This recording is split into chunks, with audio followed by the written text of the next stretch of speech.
Lives of the Presidents Told in Words of One Syllable, by Jean S. Remy.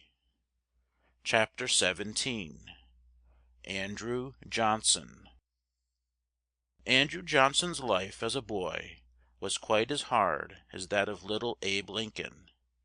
He was born in Raleigh, North Carolina, on December 29th, 1808, in a small log cabin, and near his home were the big farms of the rich men of the South, on which lived in more ease than he the slaves, who looked down on his father and mother as "poor white trash."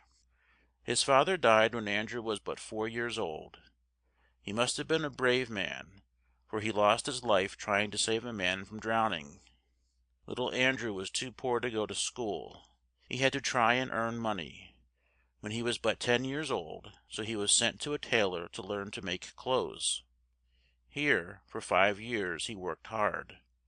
And then he heard a man read, and for the first time it came to his mind that he could learn to do this.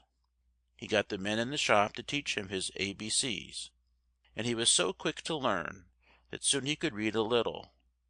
But it was not till he was wed to a bright young girl that he learned a great deal of books.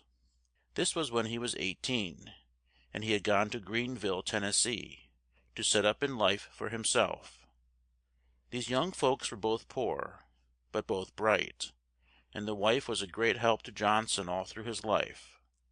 He rose fast in his new home. We see him, from the first, take the part of the poor, and he was soon put in high office in the town. It was not long ere he rose to a high place in the state, and, in 1843, we see the poor little tailor boy of 1826 in the halls of Congress, standing up for the rights of the class in which he was born. In 1846, he took the seat of John Quincy Adams, who was too sick to hold it. Does it not seem strange that two men who had lived as boys so unlike should rise to just the same place? For 10 years he was in Washington, where he helped make the laws of the land. Then, in 1853, he was made governor of Tennessee. When the Civil War broke out, he took sides with the North, though he was born in the South and lived there. And when Lincoln was made president, he took the next place as vice president. On Lincoln's death he took the president's chair. The whole land was now upset. In the South, the white men had no work, and the slaves did not know how to care for themselves. In the North there was strife as to the terms on which the South should come back into the Union, and on many things Johnson and his Congress did not think the same. So there was strife between them. It came to its height in 1868, when the Senate tried Johnson for high crimes and misdemeanors. This means that Congress thought the President did not act for the good of the land, and should be put out of office.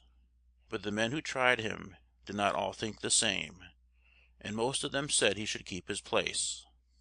So he was in the chair for 4 years, and then went home to Elizabethtown, Tennessee, where he lived till his death on July 29th, 1875.